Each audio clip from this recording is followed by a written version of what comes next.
آسمان گواہ ہے، اور یہ سارا جہان ہماری تاریخ سے آشنا ہے۔ جبر و استبداد اور بربریت کی برساتیں تاریخ کے ماتھے پہ لکھی ہماری داستان کو نہیں مٹا سکتی۔ ہمارے اسلاف کی عظمت آج بھی زندہ ہے۔ اسلام ہمارا ہے، ہم ہیں پاسباں اس کے، یہی دین پیارا ہے، ہم ہیں نگہباں اس کے۔ اسلام ہمارا ہے، ہم ہیں پاسباں اس کے، یہی دین پیارا ہے، ہم ہیں نگہباں اس کے۔ اس جہاں میں باقی ہے اپنی آبرو اس سے، یہ توحید کا گلشن اپنے رنگ و بو اس سے، اپنا خون شامل ہے اس کی آب یاری۔ الحمد للہ نحمده ونستعینه ونستغفره ونعوذ باللہ من شرور انفسنا من سیئات اعمالنا، من يهده الله فلا مضل له ومن يضلل فلا هادي له، واشهد ان لا اله الا الله وحده لا شريك له، واشهد ان محمدا عبده ورسوله۔ يا ايها الذين آمنوا اتقوا الله حق تقاته ولا تموتن الا وانتم مسلمون۔ يا أيها الناس اتقوا ربكم الذي خلقكم من نفس واحدة وخلق منها زوجها وبث منهما رجالا كثيرا ونساء، واتقوا الله الذي تساءلون به والأرحام إن الله كان عليكم رقيبا۔ يا أيها الذين آمنوا اتقوا الله وقولوا قولا سديدا يصلح لكم أعمالكم ويغفر لكم ذنوبكم، ومن يطع الله ورسوله فقد فاز فوزا عظيما۔ أما بعد، فإن خير الحديث كتاب الله، وخير الهدي هدي محمد صلى الله عليه وسلم، وشر الأمور محدثاتها، وكل محدثة بدعة، وكل بدعة ضلالة، الضلالة في النار۔ أعوذ بالله من الشيطان الرجيم، بسم الله الرحمن الرحيم۔ يا أيها الذين آمنوا أطيعوا الله وأطيعوا الرسول ولا تبطلوا أعمالكم۔ محترم صدر اجلاس، اسٹیج پر جلوہ افروز حضرات علماء کرام، محترم بزرگوں، نوجوان بھائیوں،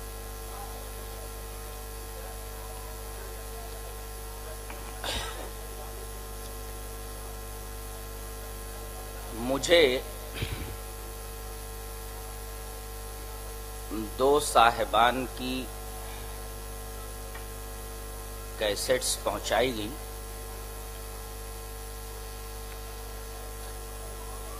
ایک صاحب ہیں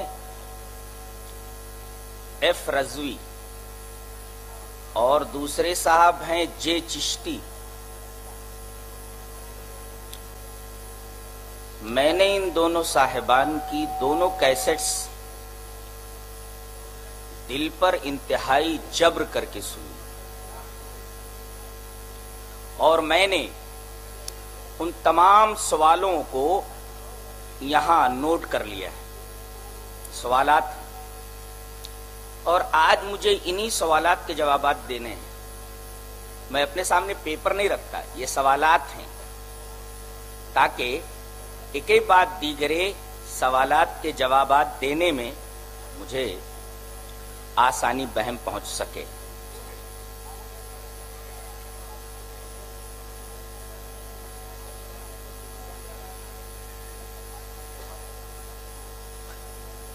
اللہ تبارک و تعالی نے یہودیوں کی ایک صفت بیان فرمائی ہے کہ یہ کلموں کو اپنی جگہ سے پھیر دیتے تھے. فرمایا گیا من الذین ہادوا یحرفون الکلم عن مواضعہ، یہودیوں میں سے کچھ ایسے ہیں جن کا کام یہ ہے کہ وہ اللہ کے کلام کو اس کی جگہوں سے پھیر دیتے. یہاں لفظ تحریف آیا ہے.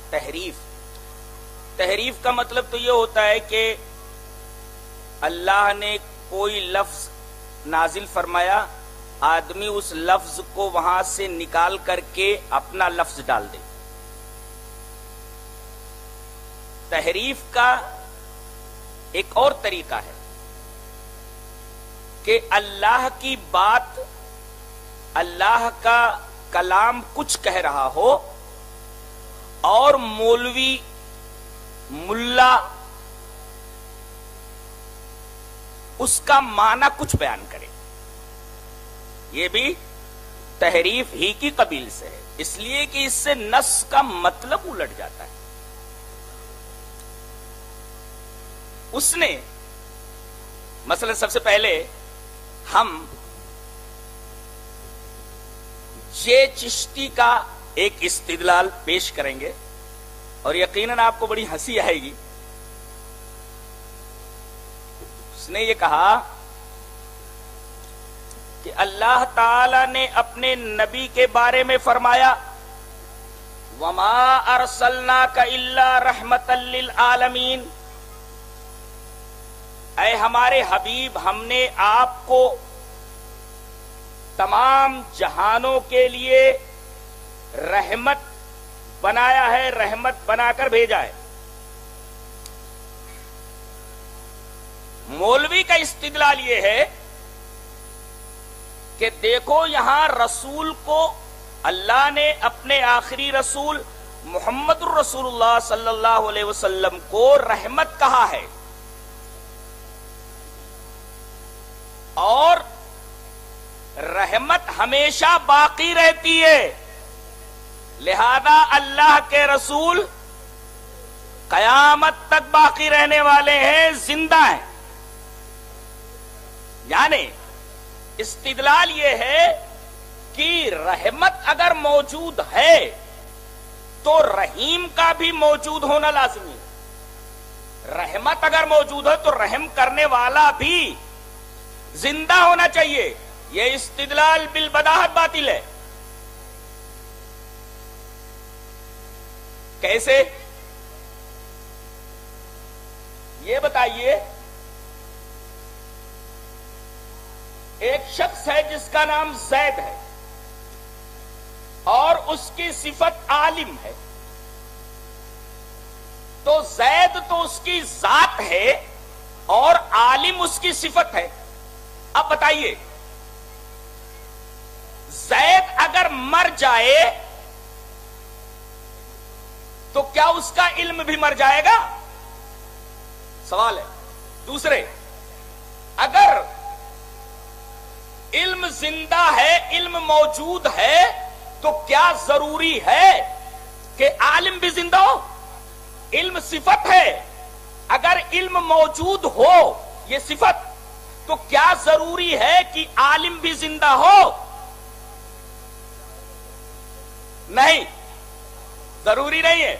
صفت موجود رہتی ہے مگر موصوف موجود نہیں رہتا. دلیل یہ حدیث پاک.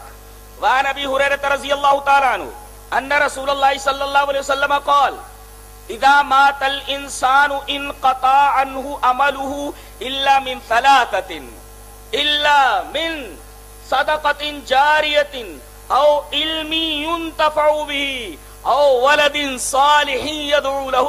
رواہ مسلم فی کتاب الوصیہ. حضرت امام مسلم اس حدیث پاک کو ایسے ہی کتاب الوصیہ کے اندر لائے. راوی حضرت ابو ہریرہ ہے. استدلال کا بات پن دیکھیے، استدلال کا انداز دیکھیے. نبی اکرم صلی اللہ علیہ وسلم نے ارشاد فرمایا کہ جب انسان مر جاتا ہے، دیکھیے یار، انقطع عنہ عملہ، انسان جب مر جاتا ہے تو اس کا عمل ختم ہو جاتا ہے. اب دیکھیے، رحمت بھی ایک عمل ہے، مرنے کے بعد آدمی کی جو رحمت ہے اب مزید نہیں کر سکتا. ایک بات تو یہ معلوم ہوئی. دوسرے، مرنے کے بعد صرف 3 چیزوں کا ثواب اسے ملتا رہتا ہے، اس لیے کہ اس کی یہ 3 چیزیں باقی رہ جاتی ہیں. ایک صدقہ جاریہ، دوسرے اس کا علم. دیکھیے، او علمی ينتفع بھی، علم موجود ہے، لوگ اس سے نفع اٹھا رہے. نبی فرما رہے ہیں کہ صفت موجود ہے مگر موصوف مر چکا ہے. تو اسی طرح رحمت للعالمین میں یہ رحمت للعالمین یہ نبی کی ذات نہیں ہے، نبی کی صفت ہے. یہ کہا آپ کی ذات ہے. وما ارسلناک کا یہ آپ کی ذات ہے، وہ آپ کی صفت ہے. لہذا یہ استدلال کرنا کہ رحمت کے موجود رہنے کے لیے ضروری ہے کہ رحیم بھی زندہ ہو، اس حدیث کے خلاف ہے. اس لیے کہ یہاں صفت موجود ہے علم کی مگر عالم موجود نہیں ہے. لہذا جے چشتی کا یہ استدلال بالبداہت باطل ہے. جس نے ذرہ برابر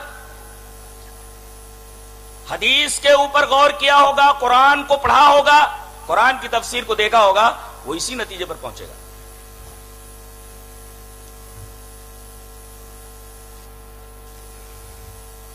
اب ظاہر ہے کہ رحمت کیا ہے؟ آپ کی لائی ہوئی شریعت.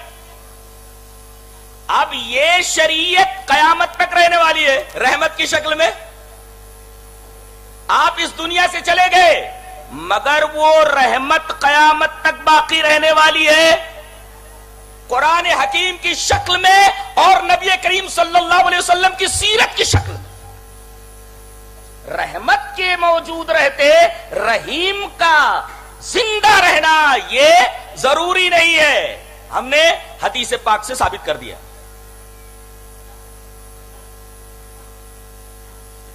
اب اگر آدمی زبان کو موڑ کر کے یہ ثابت کرنے کی کوشش کرے کہ میری بات کتاب ہے تو وہ کتاب نہیں بن جاتی. اللہ تبارک و تعالی نے یہودیوں کی ایک صفت اس طرح بیان فرمائی ہے. ارشاد فرمایا گیا وَإِنَّ مِنْهُمْ لَفَرِيقًا يَلْؤُونَ أَلْسِنَتَهُمْ لِتَحْسَبُوهُ مِنَ الْكِتَابِ وَمَا هُوَ مِنَ الْكِتَابِ وَيَقُولُونَ هُوَ مِنْ عِنْدِ اللَّهِ وَمَا هُوَ مِنْ عِنْدِ اللَّهِ وَيَقُولُونَ عَلَى اللَّهِ الْكَذِبَ وَهُمْ يَعْلَمُونَ. یہ کام عالم ہی کر رہا ہے. جے چشتی عالم یہ کام کر رہا ہے. کیا ان میں سے کچھ ایسے ہیں یہودی علماء میں سے جو اپنی زبان کو ٹیڑھا کر لیتے، موڑ لیتے، یلؤون السنتہم، اور ٹیڑھا کر کے کچھ اس طرح بات کو بناتے ہیں تاکہ تم سمجھ لو کہ وہ کتاب میں ہے، قرآن میں یا حدیث میں ہے. وما ہوا من الکتاب، جبکہ وہ چیز کتاب میں نہیں ہے. وَيَقُولُونَ هُوَ مِنْ عِنْدِ اللَّهِ، ثابت کرنے کی کوشش کرتے ہیں وہ کتاب اللہ میں لیکن وہ کتاب کے اندر. وَيَقُولُونَ هُوَ مِنْ عِنْدِ اللَّهِ، کہ یہ اللہ کی طرف سے، حالانکہ وہ اللہ کی طرف سے نہیں ہوتی. وَيَقُولُونَ عَلَى اللَّهِ الْكَذِبَ، اللہ کے اوپر یہ جھوٹ باندھ رہے ہیں جانتے بوجھتے. وَهُمْ يَعْلَمُونَ. لہذا وما ارسلناک الا رحمتا للعالمین سے نبی کریم صلی اللہ علیہ وسلم کا زندہ رہنا قیامت تک کے لیے اس طریقے سے جس طریقے سے آدمی مرنے سے پہلے زندہ رہتا ہے، یہ استدلال بالکل باطل ہے. یہ تو قرآن کی ایک آیت سے صاحب نے دھوکہ دینے کی کوشش کی. اب آئیے ایک حدیث سے انہوں نے کس طرح دھوکہ دینے کی کوشش کی ہے وہ آپ کے سامنے بیان کرتا ہوں. پہلے وہ حدیث پڑھتا ہوں. اس آدمی کو حدیث پڑھنے کی کیا تمیز ہوگی بیچارے کو؟ حدیث کا ایک ٹکڑا پڑا ہے وہ بھی پتہ نہیں کس طریقے سے، اور انگریزی کا دھونس جماتے ہوئے یوں بول رہا ہے نو ڈاؤٹ اباؤٹ اٹ. یہاں انگریزی پڑھنے والے موجود ہیں، بتائیے یہ جملہ صحیح ہے؟ نو ڈاؤٹ اباؤٹ اٹ. اگر بورڈ کے اوپر لکھ دیا جائے نو ڈاؤٹ اباؤٹ اٹ، ایک بچہ بھی ہنس دے گا کہ یہ جملہ غلط ہے. اباؤٹ بھی لگا ہے اور اس کے بعد نو ڈاؤٹ کہہ دیا گیا. ارے there is no about, there is no doubt about, وہاں دیر از کا استعمال ہو. اب انگریزی بیچارہ پڑھا ہوا تب نہ بولے گا. نو ڈاؤٹ اباؤٹ اٹ سے انگریزی کا جاننا ثابت نہیں ہوتا، اور کم سے کم میرے اوپر تو انگریزی کی دھونس نہ جمائی جائے.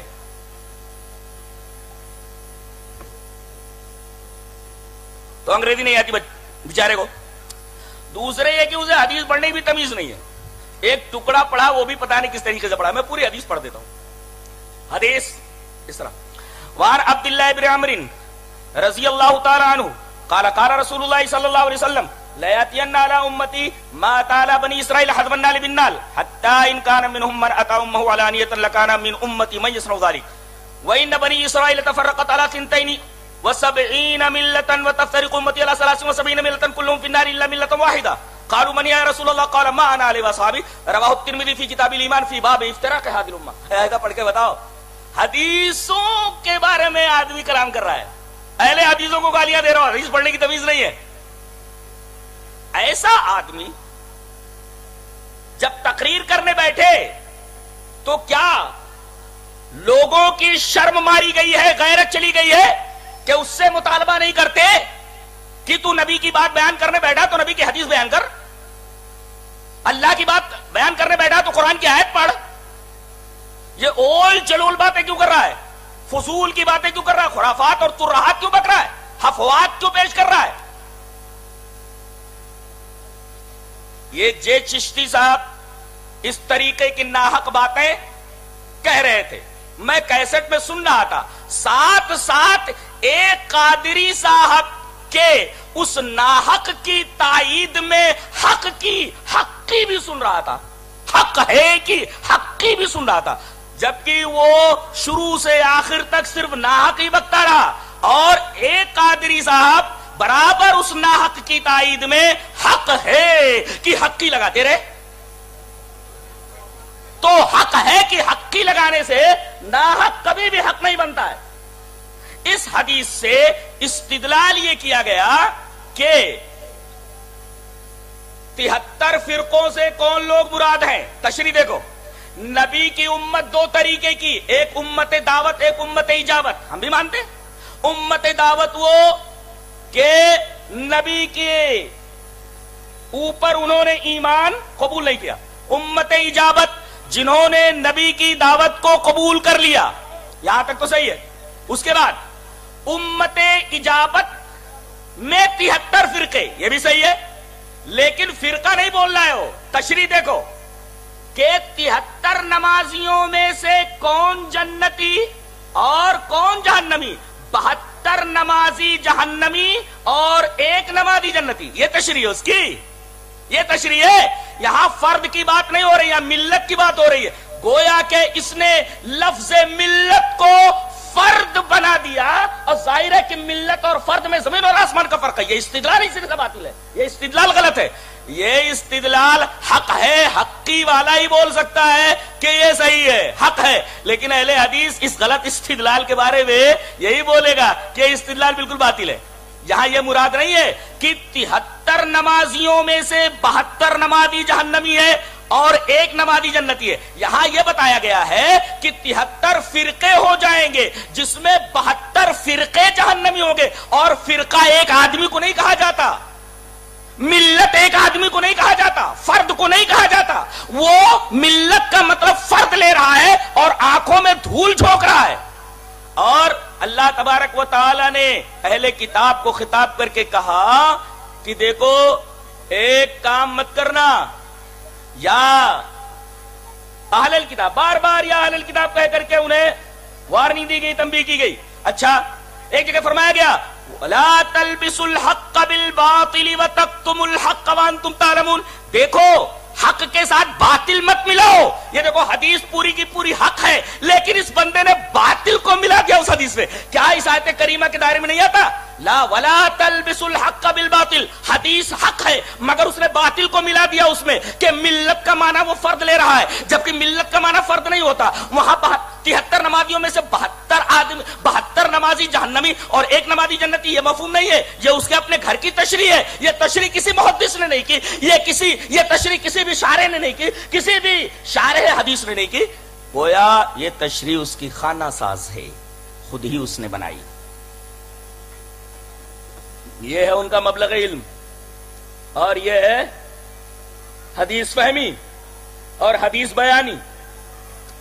لا ولا تلبسوا الحق بالباطل. اے اہل کتاب, تم لوگ حق کے اندر باطل کو نہ ملاؤ. وتکتموا الحق, اور حق کو مت چھپاؤ وانتم تعلمون، علم ہوتے ہوئے حق کو چھپا. ایک ہے علم نہیں ہے، آدمی غلط بات بول رہا ہے، اس کی قباحت و شناعت کم ہے، لیکن ایک آدمی جانتے بوجھتے ہوئے حق بات میں باطل کو ملا لے اور حق کو چھپائے، اس کی قباحت اور شناعت دو چند نہیں، سہ چند چہار چند ہو جاتی ہے.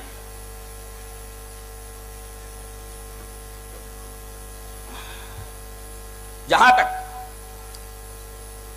نبی کریم صلی اللہ علیہ وسلم کے زندہ رہنے کا معاملہ ہے، اس نے استدلال یہ کیا کہ نبی کریم صلی اللہ علیہ وسلم کے بارے میں عقیدہ یہ ہے کہ نبی مرے نہیں ہیں، آپ نے انتقال نہیں کیا ہے. اور کیا کہہ رہا ہے کہ اس میں جنت میں جانے والے آدمی کا منہج بتایا گیا، ما انا علیہ واصحابی، یہ بھی صحیح ہے، جس پر میں ہوں اور میرے صحابہ ہیں وہی آدمی جنت میں جائے گا، وہی فرقہ جنت میں جائے گا. یہ تو صحیح ہے، برابر. لیکن اب استدلال دیکھو، استدلال کتنا غلط ہے. وہ یہ کہہ رہا ہے کہ دیکھو تمام صحابہ کرام کا عقیدہ یہ ہے کہ نبی مرے نہیں ہے، لہذا جو کوئی عقیدہ رکھے کہ نبی مر چکے ہیں، آپ اس دنیا سے جا چکے ہیں، وہ جہنمی ہے، اس لیے کہ اس کا عقیدہ صحیح نہیں ہے. اچھا، جو یہ عقیدہ رکھے کہ نبی مر چکے ہیں وہ جہنمی ہے. اچھا، اور یہ تمام صحابہ کرام کا عقیدہ ہے. ارے اللہ کے بندے، معاملہ اس کے الٹا ہے. آئیے سب سے پہلے آپ کی پیاری بیوی، ارے پوچھا گیا نبی سے سب سے زیادہ محبت اے اللہ کے نبی آپ کس سے کرتے ہیں؟ کہا کہ عائشہ سے، کہا کہ اس کے بعد، کہا کہ عائشہ کے باپ سے. اب بتائیے نبی کریم صلی اللہ علیہ وسلم کی بیوی محترمہ حضرت عائشہ رضی اللہ تعالیٰ عنہا، جو نبی سے بے پناہ محبت کرنے والی اور اسی طریقے سے نبی ان سے بے پناہ محبت کرنے والے، آئیے وہ کیا بولتی ہیں، کیا بولتی ہیں؟ آئیے وہ حدیث دیکھتے ہیں. حدیث اس طرح، وعن عائشہ رضی اللہ تعالیٰ عنہا قالت مات النبی صلی اللہ علیہ وسلم وَإِنَّهُ لَبَيْنَ حَاقِنَتِي وَزَاقِنَتِي فَلَا أَكْرَهُ شِدَّةَ الْمَوْتِ لِأَحَدٍ أَبَدًا بَعْدَ النَّبِيِّ صلی اللہ علیہ وسلم. رواہ البخاری فی کتاب المغازی. حضرت امام بخاری حدیث پاک کو اسے کتاب المغازی کے اندر لائے. حضرت عائشہ رضی اللہ تعالیٰ عنہ فرماتی ہے مات النبی صلی اللہ علیہ وسلم، نبی کریم صلی اللہ علیہ وسلم مر چکے، he has died. انہوں نے انتقال کا لفظ نہیں کہا، انہوں نے پردہ کر لینے کا لفظ نہیں استعمال کیا، پردہ کر لینے کی ترکیب نہیں استعمال فرمائی، بلکہ ڈائریکٹ اس کے لیے حضرت عائشہ رضی اللہ تعالیٰ عنہ نے موت کا لفظ استعمال فرمایا. اور موت نام ہے جسم سے روح کے انفصال کلی کا، پوری طریقے سے روح کا جسم سے نکل جانا، دیٹ از کالڈ موت. اور یہی لفظ حضرت عائشہ نے استعمال فرمایا کہ نبی کو موت آ چکی ہے. اب بتائیے یہ حضرت عائشہ کا عقیدہ ہے، اگر کوئی آدمی یہ عقیدہ رکھتا ہے تو بتاؤ وہ صحابہ کے عقیدے پر ہے یا نہیں؟ اہل حدیث کا عقیدہ یہ ہے کہ نبی کریم صلی اللہ علیہ وسلم کو حیات دنیاوی حاصل نہیں. یہ عقیدہ تو حضرت عائشہ کا ہے، اور اسی عقیدے کے اوپر تمام صحابہ کرام کا اجماع ہے. اور اجماع بتاتا ہوں میں کہ نبی کریم صلی اللہ علیہ وسلم کا انتقال ہو چکا ہے، نعش مبارک رکھی ہوئی ہے، حضرت عمر تقریر کر رہے ہیں، کوئی اگر یہ بولے گا کہ نبی مر چکے ہیں تو اس کی گردن مار دوں گا. تمام صحابہ کرام چپ چاپ بیٹھے ہوئے ہیں. حضرت ابو بکر آتے ہیں، کہتے ہیں عمر بیٹھ جاؤ. حدیث پڑھنے کا ٹائم نہیں ہے، بہت ساری حدیثیں مجھے بھی پڑھنی ہے، تو یہ حدیث کئی بار میں پڑھ چکا ہوں. تو حضرت عمر آتے ہیں، حضرت عمر بیٹھ تقریر کر رہے ہیں، حضرت ابو بکر صدیق آتے ہیں، کہتے ہیں عمر بیٹھ جاؤ، غلط بول رہے ہو تم، غلط بول رہے ہو تم کہ نبی نہیں مرے. ان کا کہنا ہے جیسے موسیٰ کوہ طور پر گئے تھے کچھ دنوں کے لیے واپس لوٹ آئے تھے، ایسے ہی نبی بھی کہیں گے واپس آ جائیں گے. حضرت ابو بکر نے کہا عمر بیٹھ جاؤ، اجلس یا عمر، تمہارا یہ منہج بالکل غلط ہے کہ نبی مرے نہیں ہیں، کہیں گئے ہیں اور موسیٰ کی طرح واپس آ جائیں گے، خبردار خبردار بیٹھ جاؤ. انہوں نے کہا میں نہیں بیٹھتا. فابا عمر وہیں اجلسا، حضرت عمر نے کہا میں نہیں بیٹھتا. اصل میں دماغ قابو میں نہیں تھا نبی کریم صلی اللہ علیہ وسلم کے انتقال پر. اس کے بعد آپ نے تقریر فرمانا شروع کر دی. اے لوگو سنو، تم میں سے جو محمد کی عبادت کرتا تھا سمجھ لے کہ محمد مر چکے ہیں. اے ہے یہ تقریر ہے توحید کے اوپر. من کان منکم یعبد محمدا فإن محمدا قد مات.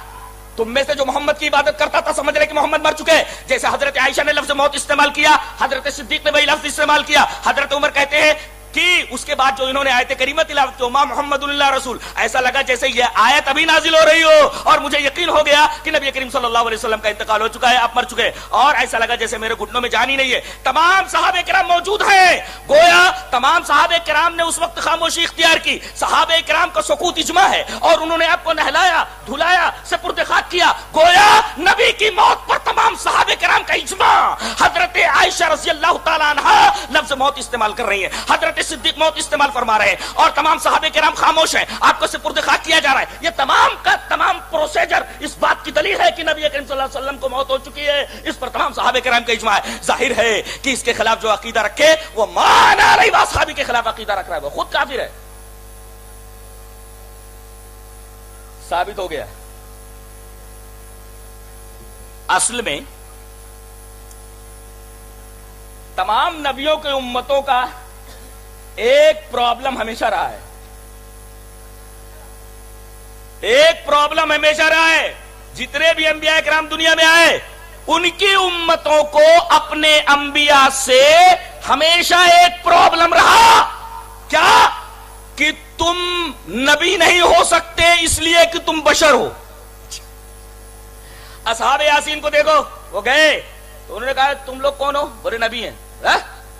قالوا ما انتم الا بشر مثلنا، تم ہماری طرح ایک بشر ہو، اور جو بشر ہو وہ کبھی نبی نہیں ہو سکتا۔ اور آج کیا کہتے؟ پہلے کیا بولتے تھے؟ بشر ہے اس وجہ سے نبی نہیں ہو سکتا، اور آج کیا کہتے ہیں؟ نبی ہے اس لیے بشر نہیں ہو سکتا۔ دونوں عقیدوں کے درمیان ایک چیز قدر مشترک ہے، وہ یہ کہ نبی کوئی سپر نیچرل ہونا چاہیے،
ہے اگرچہ موصوف موجود نہ رہے. وہ جو مقدمہ میں نے بیان کیا پہلے، وہ مقدمہ یاد رہے تو ساری چیزیں حل ہو جاتی ہیں.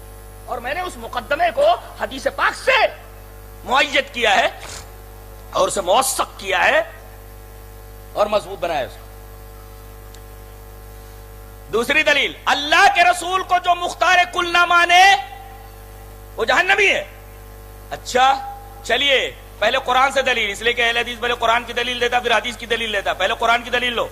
سورہ جن کی آیت اللہ نے فرمایا قل انی لا املک لکم ضرا ولا رشدا. اے ہمارے حبیب آپ بول دیجئے میں کسی نفع اور نقصان کا مالک نہیں ہوں. ارے عربی تو نے پڑھی ہوتی تو تجھ کو گرامر معلوم ہوتا کہ اگر نکرہ تحت النفی آئے تو عموم کا فائدہ دیتا ہے. یہاں لا قل لا، لا یہ حرف نفی ہے اور ذر اپنے معطوف علیہ کے ساتھ، ذر جو ہے اپنے معطوف کے ساتھ، یہ دونوں کے دونوں نکرہ ہیں. ذرن بھی نکرہ ہے اور رشدن بھی نکرہ ہے اور نکرہ تحت النفی ہے تو عموم کا فائدہ دیتا ہے. اے ہمارے حبیب آپ بول دیجئے میں ذرہ برابر کسی نفع کا مالک نہیں، کسی نقصان کا مالک نہیں. اللہ تبارک و تعالیٰ نے آپ کی زبان مبارک سے کہلوا دیا کہ آپ مختار کل نہیں ہے، اس لیے کہ مختار کل ایسا نہیں بولتا کیا کہ میں کسی نفع اور نقصان کا مالک نہیں ہوں. اللہ کہلوائے نبی سے کہ اے نبی آپ کہہ دیجئے میں کسی نفع اور نقصان کا مالک نہیں. نکرہ کو تحت النفی لا کر کے اور اس کو موقت کر دیا گیا کہ میں کسی نفع اور نقصان کا مالک نہیں. لہذا جو نفع اور نقصان کا مالک نہ ہو اس کے بارے میں یہ عقیدہ رکھنا کہ مختار کل ہے، یہ قرآن کے اس بیان کے بالکل خلاف ہے. حدیث یہ رہی، حضرت نبی کریم صلی اللہ علیہ وسلم نے بیر معونہ کے شہداء، بیر معونہ جانو یہ ایک مقام کا نام ہے. کچھ لوگوں نے آ کر کے نبی کریم صلی اللہ علیہ وسلم سے گزارش کی کہ کچھ لوگوں کو بھیج دیجئے وہاں جا کر کے لوگوں کو تبلیغ کریں، وہ مائل بے اسلام ہے. نبی کریم صلی اللہ علیہ وسلم نے کچھ صحابہ کرام کو وہاں بھیج دیا. اس مقام پر جب پہنچے تو دھوکے سے تمام صحابہ کرام کو شہید کر دیا گیا اور سب کے سب قاری قرآن تھے. اللہ کے رسول صلی اللہ علیہ وسلم کو دلی تکلیف ہوئی کہ اتنے بڑے بڑے قاری تھے قرآن کے، کتنا فائدہ پہنچتا امت کو. دیکھو ان لوگوں نے دھوکے سے بلا کر کے سب کو مار دیا. دائی کا مارنا، دیکھو نبی کریم صلی اللہ علیہ وسلم، یہ دعوت کی اہمیت اور علماء کی اہمیت معلوم ہوئی. سمجھو اس کو، بہت اچھا پوائنٹ نکال رہا ہوں اس حدیث پاک سے. نبی کریم صلی اللہ علیہ وسلم نے تقریباً 1 مہینے تک ان کے حق میں بد دعا فرمائی، قنوت نازلہ پڑھی ہر نماز کے اندر، نہ ان کے بارے میں بد دعا فرمائی کہ اللہ ان کو ہلاک کر دے، ان کو تباہ و برباد کر دے. دیکھیے اللہ کے رسول نے ان کے اوپر 1 مہینے تک مسلسل بد دعا کیوں کی؟ اس لیے کہ قرآن کے قاری داعی اسلام مارے گئے تھے. اللہ کے رسول صلی اللہ علیہ وسلم کی نگاہ میں ایک داعی اسلام کی کیا اہمیت ہے اندازہ لگا لیجیے، جس کے بارے میں قنوت نازلہ 1 مہینے تک پڑھ کر کے ان کے حق میں بد دعا کی، اس لیے کہ سب قاری لوگ مارے گئے تھے جو لوگوں تک قرآن پہنچاتے، جو لوگوں تک اسلام کی دعوت پہنچاتے. یہاں علماء کی اور قرآن کے قارئین کی اور قرآن پڑھانے والے، حدیث پڑھانے والے علماء کی عظمت کا اندازہ ہوا کہ ان کے شہید کیے جانے پر اللہ کے رسول صلی اللہ علیہ وسلم نے 1 مہینے تک مسلسل نمازوں میں مارنے والوں کے لیے، شہید کرنے والوں کے لیے بد دعا کی. اچھا اس کے بعد اللہ تبارک و تعالی نے آپ کو منع کر دیا، کہا کہ ہو سکتا ہے کہ ان میں سے کچھ لوگ اسلام لے آئے. اے اللہ، اے میرے رسول، آپ ان کے بارے میں اب بد دعا نہ کریں. 1 مہینے کے بعد آپ کو منع کر دیا گیا. اچھی طرح یاد رکھو، سوال یہ ہے کہ اگر آپ کو دلی تکلیف پہنچی اور آپ مختار کل ہیں، مختار کل ہیں، تو آپ کو اللہ سے کہنے کی کیا ضرورت ہے؟ آپ خود نہ ہلاک کر دیتے سب کو. سمجھ میں بات آئی؟ ارے مختار کل ہے، سب کچھ کر سکتے، تو اللہ سے درخواست کرنے کی کیا ضرورت ہے؟ مختار کل کو چاہیے کہ وہ اپنے پاور کو استعمال کرے، اپنے اختیار کو استعمال کرے اور آپ کے صحابہ کو قتل کرنے والوں کو خود سزا دے. مختار کل کا یہ مطلب ہوتا ہے. اور چلیے ایک نقطہ اور بتا دیتا ہوں. ابو طالب کو محبت ہے اپنے بھتیجے سے اور بھتیجے کو محبت ہے اپنے چچا سے. چچا سے کہہ رہے ہیں آپ لا الہ الا اللہ کہہ دیجئے، میں قیامت کے دن آپ کی گواہی دوں گا. وہ کہتے ہیں کہ میں نار کو پسند کرتا ہوں مگر آر کو نہیں، اور اپنے باپ دادا کے دین پہ مر گئے. آپ کو بہت تکلیف پہنچی، آپ کے لیے آیت نازل ہوئی انک لا تہدی من احببت، آپ ہدایت نہیں دے سکتے جس سے محبت کرے، آپ ہدایت نہیں دے سکتے یہ جملہ بتا رہا ہے قرآن حکیم کا، اور حدیث پاک میں جو استعمال کیا گیا کہ آپ مختار کل نہیں ہے۔ مختار کل کا مطلب یہ جو چاہے کرے، یہاں اپنے چچا کو جس سے محبت کر رہا ہے نبی اس کو ہدایت نہیں دے پا رہا ہے، اور آیت اتر رہی ہے کہ آپ ہدایت نہیں دے سکتے اس کو جس سے آپ محبت کریں، یہ مختار کل ہونے کی نفی ہے۔ ایک دلیل دی گئی کہ جشن 100 سالہ مناتے ہیں لوگ، یہ دیوبند میں منایا گیا، 100 سال پر ایک جشن منایا گیا، ٹھیک ہے۔ اہل حدیث مدرسوں میں بھی کبھی کبھی جشن منایا جاتا ہے، جلسے کیے جاتے ہیں۔ استدلال مولوی کا دیکھو کتنا قبیح اور کتنا شنی اور کتنا بھونڈا استدلال ہے کہ وہ کہتا ہے کہ تم لوگ جشن 100 سالہ منا رہے ہو، جشن 100 سالہ، اب جشن 100 سالہ منا رہے ہو، اگر ہم نبی کریم صلی اللہ علیہ وسلم کی پیدائش کا جشن منائیں تو اس میں کیا حرج ہے؟ یہ دیکھو یہ استدلال صحیح ہے؟ میں آپ سے پوچھ رہا ہوں بھائی، ایک جشن منا رہا ہے، جشن 100 سالہ یا کوئی بھی جشن منا رہا ہے، اور ایک ہے اس پر استدلال کرتے ہوئے یہ کہنا کہ تم لوگ ایک جشن مناتے ہو کسی چیز کے بارے میں، تو کیا ہم لوگ نبی کریم صلی اللہ علیہ وسلم کی پیدائش کا جشن نہ منائیں؟ یہ دیکھو سوال یہ ہے کہ یہ جو جشن 100 سالہ ہے یہ دین ہے یا دنیا ہے؟ یہ بتائیے پہلے، یہ دنیا ہے۔ آپ شادی کے اندر کوئی جشن کر رہے ہیں، دنیا ہے، لیکن نبی کریم صلی اللہ علیہ وسلم کی ولادت کا جشن یہ دین ہے۔ ظاہر ہے کہ نبی کریم صلی اللہ علیہ وسلم نے دنیا کے بارے میں اجازت دی ہے، جتنی اجازت ہے وہاں تک کرو، لیکن دین کا معاملہ آ جائے تو صرف نبی کریم صلی اللہ علیہ وسلم کی طرف رجوع کرنا ہے۔ اس سلسلے میں حدیث پاک آپ کے سامنے پیش کروں۔ حدیث اس طرح، وعن عائشة رضی اللہ تعالی عنہ قالت ان رسول اللہ صلی اللہ علیہ وسلم سمع اصواتا فقال ما هذه الاصوات قالوا النخل يؤبرونه يا رسول الله فقال لو لم يفعلوا لصلح فلم يؤبروا عامئذ فصار شيسا فذكروا ذلك للنبي صلى الله عليه وسلم فقال اذا كان شيئا من امر دنياكم فشانكم به واذا كان شيئا من امر دينكم فإلي۔ رواه احمد فی مسند، حضرت امام احمد بن حنبل رحمہ اللہ اس حدیث پاک کو ایسے ہی مسند احمد کے اندر لائے۔ حضرت عائشہ فرماتی ہیں کہ رسول اللہ صلی اللہ علیہ وسلم نے کچھ آوازیں سنی، آپ کی کان میں کچھ آوازیں آ رہی تھی، آپ نے پوچھا ما هذه الاصوات، what are these sounds، یہ آوازیں کیسی ہیں؟ تو لوگوں نے کہا کہ اللہ کے رسول، یہاں نر اور مادہ کھجور کو ملا کر کے لوگ پلانٹ کر رہے ہیں، تعبیر نخل کر رہے ہیں۔ تو آپ نے فرمایا ارے یہ ایسا نہ کرے تب بھی ٹھیک رہے گا، لو لم يفعلوا لصلوا فلم يؤبروا عامئذ، جس طریقے سے وہ پلانٹ کرتے تھے کھجور کی اس طریقے سے انہوں نے نہیں کیا، فصار شیسا، پوری فصل تباہ ہو گئی۔ شیس کا مطلب ہوتا ہے ردی کھجور، پوری کھجور ردی ہو گئی۔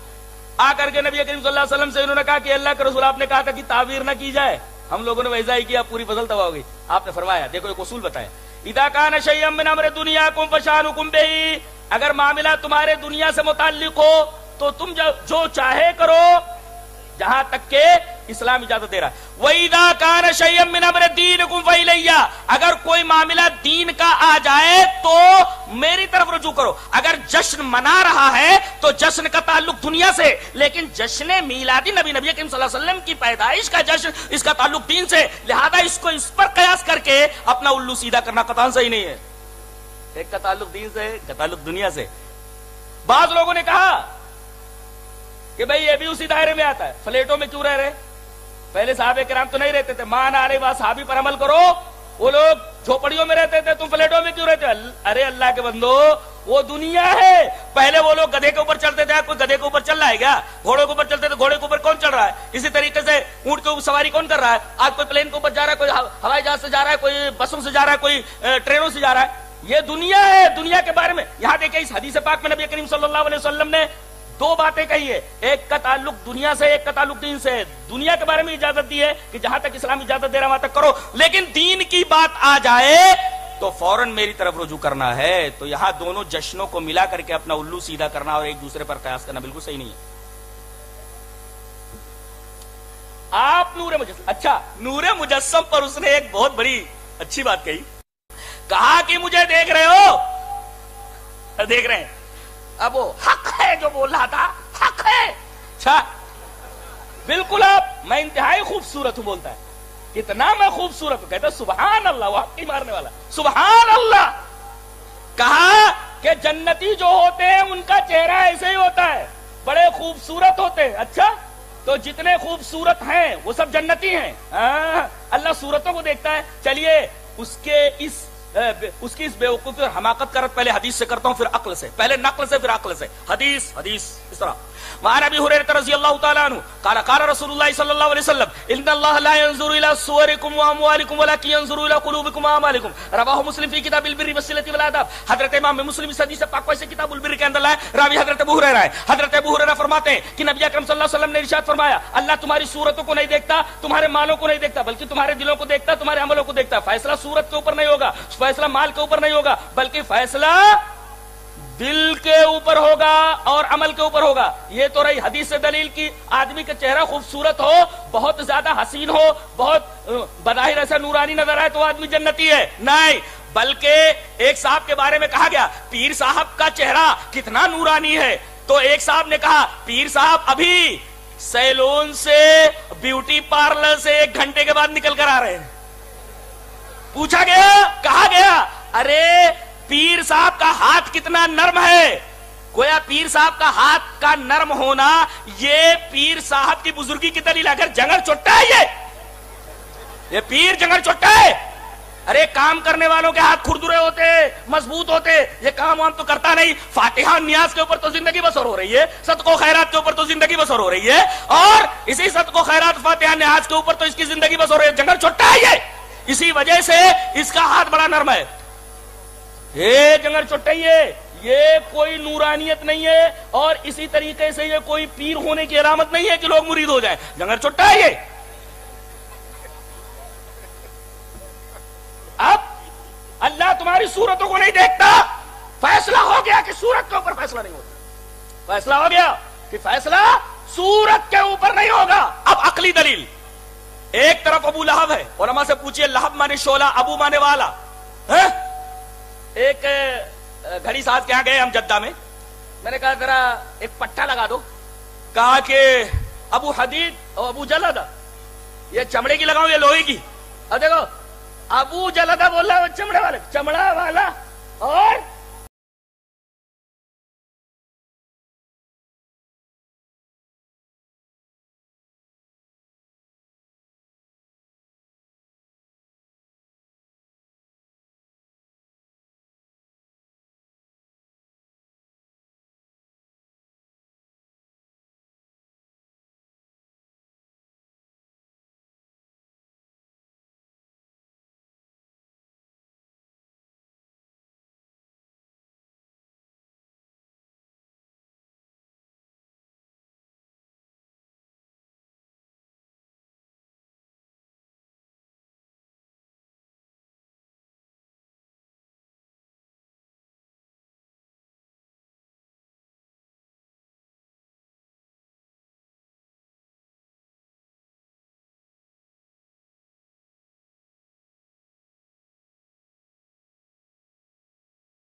1857 سے پہلے اہل حدیثوں تم اپنی مسجد بتا دو. آؤ مسجد بتاتا ہوں, اور وہاں گیا بھی ہوں میں. دیکھو یہ مسجد کہاں ہے, یہ گجرات میں سمی کے اندر ہے. سمی کدھر ہے؟ آپ یہاں سے احمد آباد جائیے, اور احمد آباد سے تقریباً 145 کلومیٹر پر 180 تقریباً. جی وہیں کے سمی کا ہو نا جی, یہ سمی کے ساتھ بھی بیٹھے ہوئے ہیں یہاں. یہ سمی, ارے وہیں کے, میں گیا ہوں کہ نہیں وہاں, گیا ہے نا, میں گیا ہوں. بہت محبت کرتے لوگ وہاں, اور اکثر وہاں کے سید لوگ ہیں. جی آپ بھی یہاں سید ہیں, قاضی ہیں آپ, اور اسی سے ہے کچھ ربط آپ کا. جی تو وہاں اکثر لوگ سید ہیں. سید کیوں؟ اس لیے کہ نبی کے خاندان کے, ان کا شجرہ حضرت ابو طالب تک پہنچتا ہے. جی محمد صلی اللہ علیہ وسلم سے آگے چل کر کے ابو طالب تک ان کا شجرہ مل جاتا ہے, لوگ وہاں موجود ہیں. جی یہ مسجد جو گجرات میں 180 کلومیٹر احمد آباد سے واقع خوبصورت گاؤں ہے, یہ مسجد 807 ہجری کے اندر بنائی گئی ہے. کب بنائی گئی ہے؟ 807 ہجری کے اندر یہ بنائی گئی ہے. اس کے بنانے والے کا نام لکھا ہوا ہے ملک محمود. ملک محمود. اچھا, اس کے بعد آگے چل کر کے یہ کچھ ٹوٹ پھوٹ گئی, تو 1221 ہجری کے اندر اس کو ریپیئر کیا گیا. بنانے والا کون؟ ملک محمود. ریپیئر کرنے والا کون؟ بسم اللہ صدر خان. اور وہ پوری کی پوری مسجد پتھروں سے بنی ہوئی ہے, ایک عجیب و غریب قسم کی ہے, پرانی طرز تعمیر کی ہے, 807 ہجری کے اندر بنائی گئی ہے. اچھا, عربی میں بھی عبارت موجود ہے اور فارسی میں بھی عبارت موجود ہے. تاریخ 807 ہجری. چلیے اپنے اصل باپ کے ہو تو بتا دو. بتا تو دیا. اب دوسری مسجد 300 سال پرانی, تقریباً 11 ہجری کے اندر یہ بنائی گئی. کہاں ہے؟ مسجد اہل حدیث ہیرے ہار. ہیرے ہار, HEREHIREHAR, ہیرے, HERAE, ہیرے, اور HAR, ہار, ہیرے ہار. مسجد اہل حدیث ہیرے ہار, اوبلام پورا مائنس, یہ بلاری کے قریب ہے. اور بلاری کے بارے میں آپ جانتے ہیں, میرے بہت سارے پروگرام وہاں ہوئے الحمدللہ, کرناٹکا میں ہے, اور مائنس کی کان ہے پورے کے پورے لوہے کی, مائنس ہے پوری. تو مسجد اہل حدیث ہیرے ہار, اوبلام پورا مائنس, رائے درگ, یہ دوسری مسجد ہے. 300 سال پرانی, تقریباً 11 ہجری کے اندر بنائی گئی. بولو 1857 سے پہلے کی یہ دوسری مسجد ہے اہل حدیث. تیسری مسجد تو یہ اس گاؤں کا نام ہے دیون ہلی. دیون ہلی یہ جائے پیدائش ہے سلطان ٹیپو رحمت اللہ علیہ کی. دیون ہلی یہ مسجد بنائی گئی ہے 1830 کے اندر, یہ 1857 سے پہلے. یہاں تو معاملہ یہ ہے کہ 12ویں پہلے ہوتی ہے, 11ویں بعد میں ہوتی ہے, کاؤنٹ ڈاؤن ہے یہاں. پہلے 12ویں پھر 11ویں ہوتی نہیں ہے, پہلے 12ویں ہوتی ہے پھر 11ویں ہوتی. یہ خرافات ہی میں کاؤنٹ ڈاؤن ہوتا ہے. کاؤنٹ ڈاؤن مانے الٹی گنتی. تو دیون ہلی میں یہ مسجد 1830 کے اندر بنی ہے. یہ تیسری مسجد کا ثبوت دیا ہم نے 1857 سے پہلے. چلو ایک تو گھلوا دے دی, گھلوا ایک مانگے تھے ہم نے 3, اس لیے کہ نبی کریم صلی اللہ علیہ وسلم جب بولتے تھے تو 3 بار بولتے تھے, نبی کی سنت بھی ادا ہو گئی. 3 دلیلیں دے دی گئی, اب چوتھی گھلوا لے لو. گھتوا, گھتوا, اچھا گھتوا. جی وشاکھا پٹنم کے اندر آج میں نے پتا لگوایا, بیچارے گئے وہاں جمعیت کے لوگ, اس مسجد کو پوری, میں نے کہا کہ ذرا اس ایریا کا نام بتاؤ جہاں یہ مسجد ہے اور کب کی ہے. بتایا انہوں نے کہ 1261 کی ہے, 1844 میں بنائی گئی حاجی ابو سرنگ ماسک فورٹ کے ایریے میں. فورٹ کے ایریے میں اس مسجد کا نام ہے حاجی ابو سرنگ ماسک. یہ بنائی گئی ہے 1261 ہجری میں, جو ایکول ہے 1844 کے اندر. 1844 کے ایکول ہے یہ, سمجھ میں آیا. تو یہ 4 مسجدوں کا تذکرہ میں نے کر دیا. اور اب ایک تحقیقی جواب جو قرآن کا جواب ہے. ایک بات یاد رکھو کہ حق ہمیشہ قلت کے اندر ہوتا ہے, کثرت میں نہیں. ایک بکٹ دودھ رکھا ہوا ہے, جب اسے گھونٹا جائے تو تھوڑا سا گھی نکلتا ہے، اور دودھ کا جزو اعظم گھی ہوتا ہے. اگر گھی نکال لیا جائے تو ایک بکٹ دودھ کا کوئی مطلب ہی نہیں ہے. گھی جو ہوتا ہے کمیاب ہوتا ہے. ایک بکٹ دودھ سے تھوڑا سا گھی نکلتا ہے اور وہی دودھ کا جزو اعظم ہوتا ہے. پتھر تو ہر جگہ پائے جاتے ہیں لیکن لال مشکل سے ہاتھ آتا ہے. سعدی رحمت اللہ علیہ نے کہا آپ گینا ہما جایا بھی عذاب محلست، لال دشوار بدستہ دزانست عزیز. شیشہ ہر جگہ پایا جاتا ہے، اس وجہ سے بے قدر ہے، اور لال مشکل سے ہاتھ آتا ہے، اس لیے جلدی ملتا نہیں ہے. تو جو چیز کم ہوتی ہے، کمیاب ہوتی ہے، وہ بڑی قیمتی ہوتی ہے. اور اللہ نے فرمایا وَقَلِيلٌ مِّنْ عِبَادِيَ الشَّكُورُ، میرے شکر گزار بندے کثیر نہیں ہوتے بلکہ قلیل ہوتے ہیں، قلت تعداد ہوتی ہے ان کی. ارے بنی اسرائیل کو مسجدیں بنانا جب منع کر دیا گیا کہ تم لوگ مسجد نہیں بنا سکتے، اس لیے کہ وہ کمزور تھے، قلیل تھے، تھوڑے تھے. وقت کے حکمرانوں نے ان کو آزادی کے ساتھ مسجد بنانے نہیں دیا تو اللہ تبارک و تعالی نے حکم دیا. آیت کریمہ موجود ہے سورہ یونس کی، وَجَعَلُوا بُيُوتَكُمْ قِبْلَةً، تم اپنے گھروں کو مسجد بنا لو. لہذا اگر اہل حدیث کہیں رہے ہوں بیچارے، طاقت نہ رہی وہ مسجد بنانے کی، یا حکمرانوں نے انہیں مسجد نہ بنانے دی ہو، تو اللہ کے حکم سے وَجَعَلُوا بُيُوتَكُمْ قِبْلَةً، اپنے گھروں کو مسجد بنا لو، اپنے گھروں میں نماز پڑھتے رہے. کیا نماز پڑھنے کے لیے ہر وقت ہر جگہ مسجد ہی ضروری ہوتی ہے؟ قطعاً نہیں. یہ ایک تحقیقی جواب ہے جو دیا گیا. لہذا اب ہم تم سے سوال کرتے ہیں، کہ تمہارے امام سے پہلے نور من نور اللہ کا عقیدہ کسی شارح نے لکھا، کسی محدث نے لکھا؟ نہیں لکھا. بتاؤ یہ کہ بریلیت سے پہلے، بریلویت سے پہلے اور بریلی سے پہلے، تمہارے امام سے پہلے، بتاؤ تم صحابہ کے زمانے میں دیکھے جاتے ہو؟ قطعاً نہیں. تابعین کے زمانے میں تمہارا عطا پتہ ہے؟ قطعاً نہیں. تبع تابعین کے زمانے میں تمہارا عطا پتہ ہے؟ کچھ بھی نہیں. ارے تم تو یہ بتا نہیں سکتے کہ تم کب سے ہو صحابہ کرام، اس لیے کہ تمہاری جو اوریجن ہے، اصل ہے عقیدے کی، وہ تو بہت بات کی ہے. صحابہ کرام کے زمانے میں تم ہو؟ نہیں ہو. تابعین کے زمانے میں ہو؟ نہیں ہو. تبع تابعین کے زمانے میں ہو؟ نہیں ہو. ارے خیر القرون میں نہیں ہو تو پتہ یہ چلا کہ تم بات کے ہو. اور یہی 3 قرون بہتر قرون ہے. آئیے وہ حدیث پڑھ لیتے. حدیث اس طرح، وعن عبداللہ رضی اللہ تعالیٰ عنہ عن نبی صلی اللہ علیہ وسلم قال خیر الناس قرنی ثم الذین یلونهم ثم الذین یلونهم ثم یجیء اقوام تسبق شہادت احدهم یمینه ویمین شہادته قال ابراہیم وکانوا یضربوننا علی الشہادت والعہد، رواہ البخاری فی کتاب الشہادات. نبی کریم صلی اللہ علیہ وسلم نے ارشاد فرمایا سب سے بہتر لوگ میرے زمانے کے لوگ ثانی صحابہ کا دور، ثم الذین یلون پھر تابعین کا دور، ثم الذین یلون پھر تبع تابعین کا دور. بتاؤ ان ادوار کے اندر تم ہو ہی نہیں. اور ان ادوار کے اندر کون ہیں؟ اہل حدیث ہیں، سب اہل حدیث ہیں سب کے سب، بلکہ ان کا نام حدیث کی کتابوں میں لکھا ہوا ہے. ترمذی شریف تم پڑھتے پڑھاتے ہو، وہاں لکھا ہوا ہے اہل الحدیث نام، نہیں لکھا ہے؟ ارے ترمذی پڑھائے بغیر تم کو دستار نہیں دی جاتی، دستار بندی نہیں ہوتی. ارے اسی ترمذی شریف کے اندر ہمارا نام لکھا ہوا ہے. تم اپنا نام بتاؤ کسی حدیث کے اندر، البریلویہ، البریلوی دکھاؤ.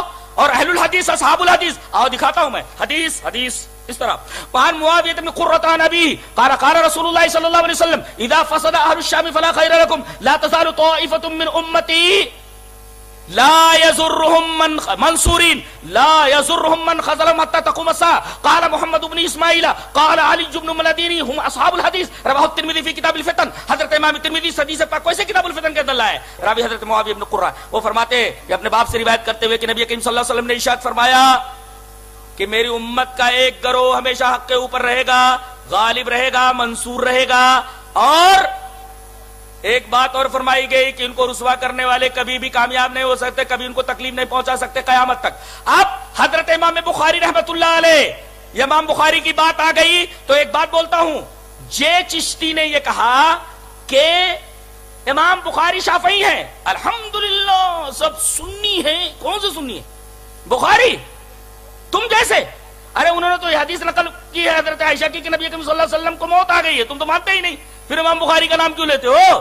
امام بخاری شافعی تھے. اچھا یہ نقطہ یاد رکھو کہ امام بخاری کے علاوہ جتنے بھی محدثین ہیں سب کے سب مجتہد ہیں، مقلد کوئی بھی نہیں ہے. امام بخاری کے بارے میں کہنا کہ وہ شافعی تھے، آؤ بتاتا ہوں. کہ امام بخاری امام شافعی کے مقلد نہیں تھے. دلیل، ارے جگہ جگہ بخاری شریف کے اندر، یہ دیکھو علماء بیٹے میں بخاری شریف پڑھاتے ہیں، اور میں تو حدیث کا ایک ادنا طالب علم ہوں، میں صرف پڑھتا ہوں. جی میں نے یہ پڑھا کہ جگہ جگہ حضرت امام بخاری رحمت اللہ علیہ نے شفافے کو الٹی چھری سے ذبح کیا ہے. بتائیے جس امام کی تقلید کرتے ہوں اس امام کو الٹی چھری سے ذبح کر رہے ہیں، مقلد کیسے ہوئے؟ دلیل دیتا ہوں کیسے الٹی چھری سے ذبح کر رہے ہیں. نبی کریم صلی اللہ علیہ وسلم کی حدیث ہے اذا اشتد الحر فابردوا بالصلاۃ، جب گرمی سخت ہو جائے تو نماز کو ٹھنڈا کر کے پڑھو. گرمی جب سخت ہو جائے، مثلا دوپہر گرمی کے دن میں ذرا ظہر جو ایک دم آفتاب نصف النہار پر ہوتا ہے، ذرا ٹھنڈا کر کے پڑھو ظہر کو. تو جب گرمی سخت ہو جائے تو تم لوگ نماز کو ٹھنڈا کر کے پڑھو. یہ بخاری کی روایت ہے، برابر ہے. اچھا، امام شافعی کہتے ہیں کہ یہ مسئلہ اقامت کا ہے، مسئلہ مقیم لوگوں کا ہے. جیسے آپ گاؤں میں ہو، یہاں بمبئی میں ہیں، آپ گھر پہ ہیں، تو کیا کریں گے؟ یہ حکم ہے کہ بھئی نماز کو ٹھنڈا کر کے پڑھو. حضرت امام شافعی فرماتے ہیں یہ مسئلہ حضر کا ہے، یعنی آدمی گاؤں میں ہو، اپنی جگہ پر ہو. امام بخاری رد کرتے ہوئے کہتے ہیں کہ امام شافعی کا یہ استدلال بالکل غلط ہے، یہ مسئلہ بالکل غلط ہے، اس لیے کہ نبی نے یہ بات بلال سے حالت سفر میں کہی ہے، لہذا تم اس کو حالت حضر کے ساتھ خاص کیوں کر رہے ہو؟ نبی کریم صلی اللہ علیہ وسلم نے بلال سے کہا ابرد یا بلال، ابرد یا بلال. یہ حکم حضرت بلال کو نبی کریم صلی اللہ علیہ وسلم نے سفر کے اندر کیا. حضرت امام بخاری امام شافعی رحمۃ اللہ علیہ کے اس مسئلے کو الٹی سوئی سے ذبح کر رہے ہیں. کیسے کہتے ہو کہ حضرت امام بخاری امام شافعی کے مقلد تھے؟ اس طریقے سے بہت سارے دلائل ہیں، میں ان سب کو بیان نہیں کر سکتا. مشت نمونہ اسخروارے ایک دلیل بیان کر دی کہ بتائیے مقلد اپنے امام کا رد کرتا ہے. یہاں تو دلیل واضح امام شافعی رحمۃ اللہ علیہ کو اس مسئلے کو حضرت امام بخاری رحمۃ اللہ نے کاٹ دیا. لہذا ایک بات یاد رکھو کہ جتنے بھی ائمہ ہیں، امام نسائی ہوں، امام بخاری ہوں، امام ابن ماجہ ہوں، یہ سارے کے سارے مجتہد ہیں، کوئی بھی کسی کا مقلد نہیں ہے. اچھا، کسی کے بارے میں کہا جاتا ہے کہ بھئی یہ حنبلی ہے یا اسی طریقے سے شافعی ہے. کیا عربی پڑھتے ہیں آپ لوگ؟ عربی زبان بھی کچھ، یعنی مولوی ہونے کے بعد بھی ایسی ایسی جاہلانہ باتیں. ایک ہوتا ہے مقلد، ایک ہوتا ہے منتسب. منتسب اور مقلد کے درمیان فرق سمجھ میں نہیں آتا. ایک ہے انتساب کرنے والا، بھئی میں شافعی ہوں، انتساب کر لیا. اور ایک ہے مقلد. مقلد اور منتسب کے درمیان فرق ہوتا ہے. مقلد یہ ہوتا ہے کہ اپنے امام کے تمام اجتہادات کو وہی الہی سمجھ کر کے چپ چاپ مانتا رہے، اور منتسب کا مطلب یہ ہے کہ میں کسی گوشے میں اس امام کی طرف منسوب ہوں. جیسے یہ استدلال کرتا ہے، میرے استدلال کا طریقہ بھی وہی ہے، میں استدلال میں فلاں امام کے موافق ہوں. وافق رائیہ رائینا، اس کی رائے میری رائے کے موافق ہو گئی، ہماری رائے کے موافق ہو گئی. یہ منتسب کہتے ہیں اس کو. ایک ہے مقلد، ایک ہے منتسب. ان دونوں کو گڈمڈ نہ کیا جائے، مقلد اور منتسب کے درمیان. یہ کیا سمجھے بیچارے، مقلد کیا ہے منتسب کیا ہے؟ پڑھنے کے لیے علم ہونا چاہیے، ہاں ایسا تھوڑی ہوتا ہے. علم غیب کہا کہ مان علیہ واصحابی، جس پر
رضوی جو ہے ان کے 3 بڑے بڑے مرید تھے. ایک مرید کا نام آفاق مرزا، یہ نوجوان لڑکا ہے، اس کے ساتھ 2 اور تھے.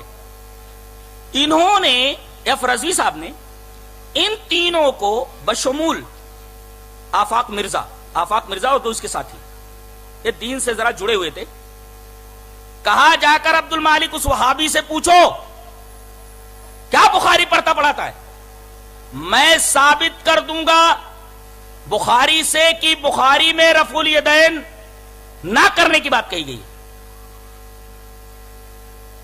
اور ایک روایت سے ثابت کر دوں گا کہ بخاری شریف کے اندر رفع الیدین سے منع کیا گیا ہے.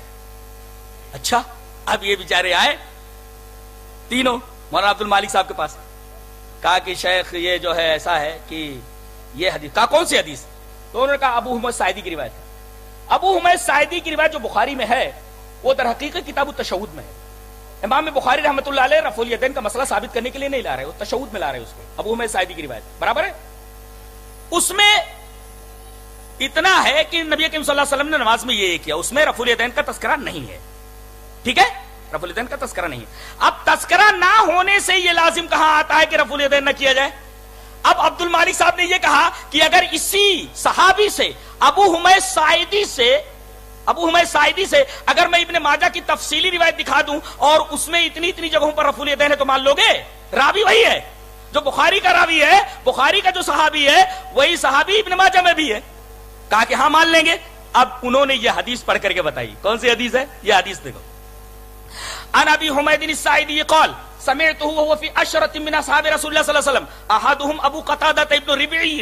عبارت پڑھنے کے لیے نحو بہت اچھی طرح جاننا ضروری ہے، نہیں تو کیا کرتے لوگ؟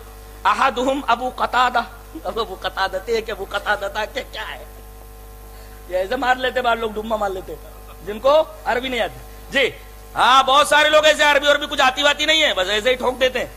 عن ابی حمید الساعدی قال سمعت وهو في عشرة من اصحاب رسول الله صلى الله عليه وسلم احدهم ابو قتادة ابن ربعي قال انا اعلمكم بصلاة رسول الله صلى الله عليه وسلم كان اذا قام في الصلاة اعتدل قائما ورفع يديه حتى يحاذي بهما منكبيه ثم قال الله اكبر واذا اراد ان يركع رفع يديه حتى يحاذي بهما منكبيه فاذا قال سمع الله لمن حمده رفع يديه فاعتدل فاذا قام من السنتين كبر رفع يديه حتى يحاذي بهما منكبيه كما صنع حين افتتح الصلاة رواه ابن ماجه في اقامة الصلاة والسنة فيها. یہاں دیکھ رہے ہیں آپ، راوی وہی ہے حضرت ابو حمید ساعدی، یہ روایت بھی صحیح ہے ابن ماجہ کی.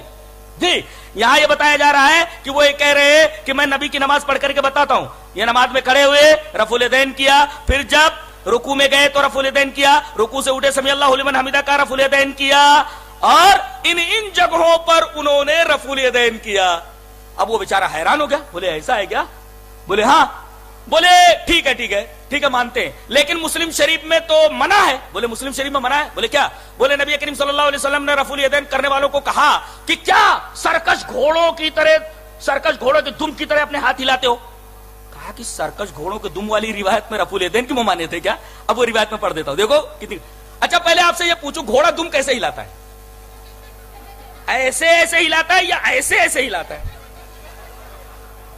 رفع الیدین اوپر سے نیچے کی طرف ہاتھ کیے جاتے، اور گھوڑے کی فطرت ایسی ہے، اس کی نس اس طریقے کی بنائی گئی ہے پونچھ کے انتہا میں کہ وہ اوپر نیچے اٹھا ہی نہیں سکتا. رفع الیدین گھوڑا نہیں کر سکتا، اہل حدیثوں کو کرنا چاہیے. جی یہ رفع الیدین گھوڑا نہیں کر سکتا، گھوڑے کی دم اوپر اٹھتی ہی نہیں ہے، وہ تو دائیں بائیں گھماتا ہے. لہذا نبی کریم صلی اللہ علیہ وسلم کا یہ کہنا کہ تم سرکش گھوڑوں کی طرح اپنے ہاتھ دم کی طرح کیوں اپنے ہاتھوں کو ہلاتے ہو، اس کا مطلب صحابہ کرام دائیں بائیں اپنے ہاتھ کو ہلاتے تھے جیسا گھوڑا دم ہلاتا ہے. اب اس کو اگر رفع الیدین پر فٹ کیا جائے تو یہ مشاہدے کے بھی خلاف ہے اور حدیث کے خلاف. تو آئیے جابر بن سمرہ کی روایت میں پڑھ دیتا ہوں. ان جابر بن سمرہ رضی اللہ تعالی عنہ قال صلیت مع رسول اللہ صلی اللہ علیہ وسلم فكنا اذا سلمنا قلنا بأيدينا السلام علیکم السلام علیکم فنظر الينا رسول اللہ صلی اللہ علیہ وسلم فقال ما شأنكم تشيرون بأيديكم كأن اذناب خيل شمس اذا صلى احدكم فليلتفت الى صاحبه ولا يومي بيده. رواه مسلم في کتاب الصلاة. حضرت جابر بن سمرہ فرماتے کہ میں نے رسول اللہ صلی اللہ علیہ وسلم کے ساتھ نماز پڑھی. ہم جب سلام پھیرتے تو اپنے ہاتھوں سے بولتے السلام علیکم ورحمۃ اللہ، السلام علیکم ورحمۃ اللہ، دائیں بائیں. دیکھو قلنا بأيدينا، ہم اپنے ہاتھوں سے، نبی کریم صلی اللہ علیہ وسلم نے ہمیں دیکھا، کہا کہ کیا ما شانکم کیا بات ہے تشیرون بیدیکم کانا اذناب خیل شمس جیسے گھوڑے تم ہلاتے ہیں ایسے تم اپنے ہاتھوں کو ہلاتے ہو. فَإِذَا سَلَّمَ أَحَدُكُمْ فَلْيَتَوِلْ جیسا اپنے ہاتھ سے اشارہ نہ کرے. یہاں ہاتھ سے اشارہ ہے, اس کا رفع الیدین سے کوئی تعلق ہی نہیں ہے. اور گھوڑے کے دم کا ہلانا آپ دیکھ لیجئے کس طریقے سے ہلاتا ہے. اس کا مطلب اس حدیث سے بھی اس نے غلط استدلال کیا ہے اور اس کا یہ استدلال بالکل باطل ہے. اس کا یہ استدلال بالکل باطل ہے. ایک بات آخر میں کہہ کر کے بات کو ختم کروں گا. کہتے ہیں یہ نبی کو نہیں مانتے, یہ علم غیب نہیں مانتے, یا نبی کی ارے بھائی نبی کریم صلی اللہ علیہ وسلم کو ماننے کی ایک حد بتائی گئی. اللہ تبارک و تعالیٰ اور اس کے رسول نے جو حد بتا دیا ہمیں اسی طرح ماننا ہے. جو مرتبہ بتا دیا ہمیں اسی مرتبے تک رہنا ہے. اور دیکھو کچھ لوگ ذات کو مانتے ہیں, بات کو نہیں مانتے. اگر کوئی آدمی صرف ذات کو مانتا ہے, بات کو نہیں مانتا, تو جنت میں نہیں لے جایا جا سکتا اس کو. ابو طالب ذات کو مانتے تھے, بات کو نہیں مانتے تھے. تو ذات کو بات کو مانے بغیر کوئی آدمی جنت میں نہیں جا سکتا. اصل چیز ہے آدمی بات کو مانے. معاملہ یہی گڑبڑ ہوتا ہے کہ کچھ لوگ ہیں جو صرف ذات کو مانتے ہیں, بات کو نہیں مانتے. ہمارا جھگڑا تو یہی ہے کہ بھائی ذات اور بات دونوں کو مانو. تم خالی ذات کو مان رہے ہو, بات کو نہیں مان رہے ہو. صرف ذات کو ماننے سے آدمی جنت میں نہیں جائے گا, بلکہ ذات کے ساتھ آپ کی بات کو بھی ماننا ضروری ہے. یہ تھا کچھ سوالوں کا جواب. ویسے بھی ان کے جتنے بھی سوالات ہیں آپ نے اس اندازہ کر لیا کہ کس طریقے سے یہ مغالطہ دیتے ہیں, بالکل یہودیوں کی طرح لبس الحق بالباطل. اور ویسے بھی کھلیاوے کے لیے ہمارے لوگ کافی ہیں الحمدللہ. جی اللہ تبارک و تعالی ہمیں نیک عمل اور اچھی سمجھ کی توفیق عطا فرمائے. وآخر دعوانا الحمدللہ رب العالمین. لا الہ الا اللہ, لا الہ الا اللہ, لا الہ الا اللہ.